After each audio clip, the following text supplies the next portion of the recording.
অবশেষে ইউরোপের মাটিতে জয় পেয়ে ইতিহাস গড়ল বাংলাদেশ।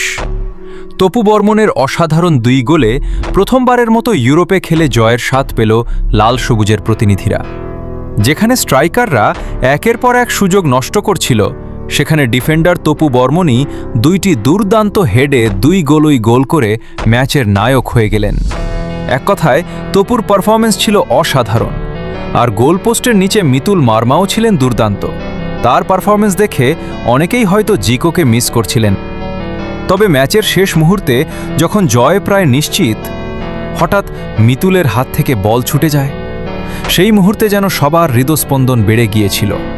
ভাগ্য ভালো, বড় কোনো বিপদ হয়নি।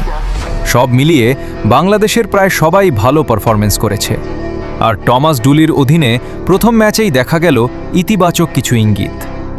আপনাদের কেমন লেগেছে কোচ টমাস ডুলির প্রথম ম্যাচ? কমেন্টে নিজের মতামত জানান।